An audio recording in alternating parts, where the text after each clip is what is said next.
the bomber boy, that's what we call him in this part of the world. Victor Boniface has not really lived up to the billing as an able deputy to Victor Osimhen.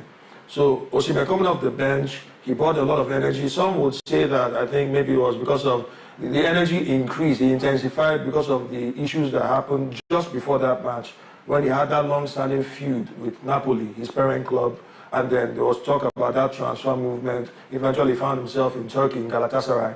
So he had to just make a statement, and he did that. A lot of energy, scored a fantastic goal. Everybody was energized there. Ademola Lookman, yes, should have stolen the show by scoring a brace in that game, but all the same, it was all about Victor Osimhen's drive, his intensity, his energy. And I would expect, since he's there, I would expect him to start, because right now, the Super Eagles of Nigeria need 1 point, just 1 point from the remaining 2 games against the Cheetahs tonight of Benin Republic, but at the Stade Philippe Houphouët-Boigny Stadium in Abidjan. And then, of course, they will be hosting the Amavubi of Rwanda, and that's going to be in 4 days' time. So really, the stakes are set, and there are many records that are there to be picked up. Like, for instance, on a personal note, the man himself, that's Cerezo, Osman Guavero, the coach, he has never been involved in a qualifying campaign to the very end. He has never been at the start and the end of a qualifying campaign. I recall when one of his earlier stints, he took over, I think he took over from Christian Chukwu, Coach Christian Chukwu, and then the other stint, he was sacked just after that, and then Samson Siasia took over. So he's never really gone through a whole phase, but now he has a big opportunity, just in the space of 4 days, to successfully complete a campaign. And that would be good. Then again, on the front of that's the offensive front, Victor Osimhen has a big opportunity. Now, Osimhen has 22 goals for Super Eagles of Nigeria. He scored those 22 goals in 37 appearances, which puts him just 1 goal behind mathematically himself. That is Segun Odebami. And Odebami, who has scored 23 goals, he did that in 47 appearances. So tonight, all things being equal, will be the 38th appearance of Victor Osimhen. And the kind of form, red-hot form he's in right now for Galatasaray, scored the number of goals that he scored, and he's contributed more than a goal every other game in Istanbul, in Galatasaray. Translating that form to his side, and he's a happy player right now, and you know what happens. I mean, we are in the world of sports, so a happy player is usually an effective player. So rest assured that it's going to be a rough patch. Then, when you also factor in that Stade Philippe Houphouët-Boigny Stadium is a happy hunting ground. It has been a happy hunting ground for the Super Eagles of Nigeria this year. Like in the Afcon Cup of Nations, they've already won there 3 times. They beat Guinea-Bissau 1-0, beat Angola 1-0, and then they also beat our eternal rivals Cameroon 2-0 when Ademola Lookman scored a brace. So, I mean, there's nothing stopping Nigeria from going for 4 straight wins at that stadium there. So it's more like a borrowed ground. Yeah. I mean, it's important you mentioned all that, but then let's go back to the Victor Boniface issue. Yes. There was one of those press conferences granted by Cerezo where he was referring to Victor Boniface as always loving to dress the ball, trying to make it perfect instead of actually taking a shot. Do you think that maybe Victor Boniface's style isn't exactly suited to the Super Eagles? Because someone like Victor Osimhen is much more pragmatic with the ball. He moves forward and tries to score a goal. But Victor Boniface wants everything to look beautiful. Yes. Could this be just the difference between the 2 players? Yeah, amongst other things, I guess that's one major difference between the 2 players. Because just like you said, Victor Osimhen is your typical traditional centre forward, a bullish centre forward, somebody who's built in the mold of the likes of Harry Kane, the likes of Robert Lewandowski. Just make the goalkeeper walk. Make the goalkeeper walk. And he adds a little bit of extra because his work rate, we saw that in Afcon. He scored just 1 goal. Everybody remembers him for that goal that he scored against Equatorial Guinea. But his exploits off the ball and then his involvement getting Nigeria all the way to the final, that was something that people took note of because he doesn't just score goals. He also creates chances, his hold-up play, his aerial duels, his nuisance, constituting nuisance when facing defenders. That's something that he brings to the table.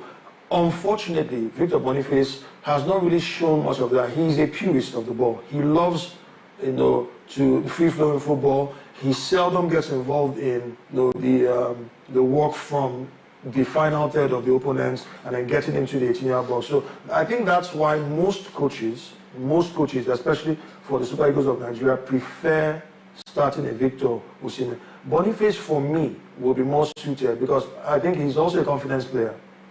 He'll be more suited coming off the bench to make an impact, to prove a point. And he's somebody who can deliver goods once he proves that point, especially if there's a healthy lead. That's right. And now, let's talk about the goalkeeping section. Yeah. Well, the Super Eagles are as good as qualified. So a lot of people are already saying that Maduka Okoye might be in goal tonight. Do you see that happening? Or will Cerezo stick with Nwabali? Oh, well, first of all, it's something that is a known theme in the world of sports. Most times you don't change a winning team. Like they normally say, if you ain't broke, don't fix it. However, I think there's something peculiar about this situation. First of all, Stanley Nwabali, who has been a very, very brilliant goalkeeper for the Eagles. He's the Chippa United goalkeeper, first choice. He's done a fantastic job. He had his breakout season with the Super Eagles during the Afcon Cup of Nations. But Stanley Nwabali arrived at the camp late. It was relatively late.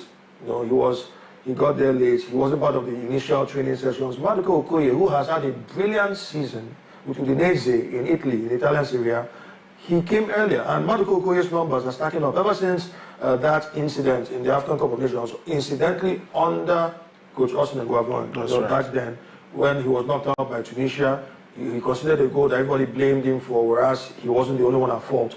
But he's grown in leaps and bounds. He's dealt with his mental issues, like, because Nigerians, our problem is too much. This is a country that has 200 million coaches. So everybody was just getting into his head. But he's grown in leaps and bounds. He has the second highest number of clean sheets in the Italian Serie A for Udinese. And if Udinese qualify for the UEFA Champions League this season, then it's going to be largely down to his exploits between the sticks. Now, in a sane world, someone like Maduka Okoye deserves to start ahead of Stanley Nwabali if you're going to insist on discipline. But the world is anything but sane, let's tell ourselves the truth. And then also, when you talk about continuity, you talk about consistency, you don't change what's been working. So what I would actually expect, but I would be pleasantly surprised if that's not the case. What I would expect is that Stanley Nwabali of Chippa United will retain his place between the states because, like we've already established, the Super Eagles of Nigeria need just 1 point. Now, I know that that's what they need. That's not what they want. They want to bash the cheaters of Benin Republic. They want to show them who's boss. They want to deal with them in this derby, the semi-border derby, if you might put it that way. So they want to do that, and I think they have more than enough quality, drive, and desire to get the job done tonight. And if that happens, I feel that Stanley Nwabali might just be the one between the sticks. And then in that game in Rio, in 4 days' time, against Rwanda, Maduka Okoye, and then a host of other players who have not had enough minutes in the campaign might just have an opportunity to.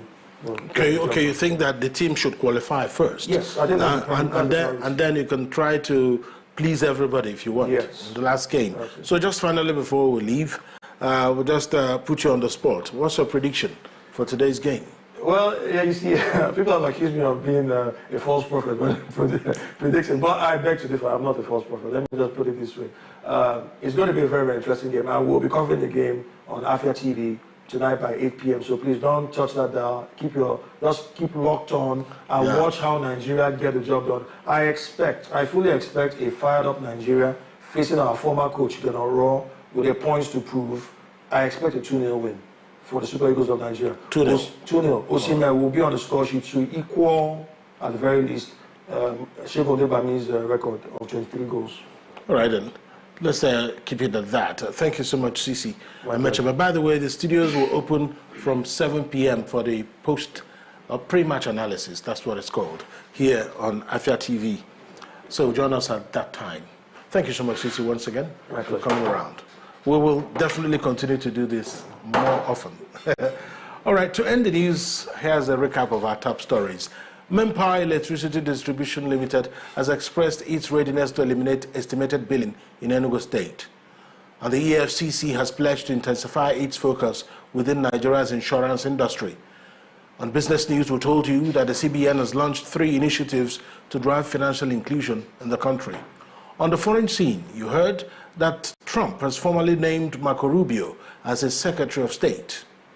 Thank you for watching. That's the news today. Do follow us on all our social media platforms at Afia TV Official. My name is Alex Obodo. Good afternoon.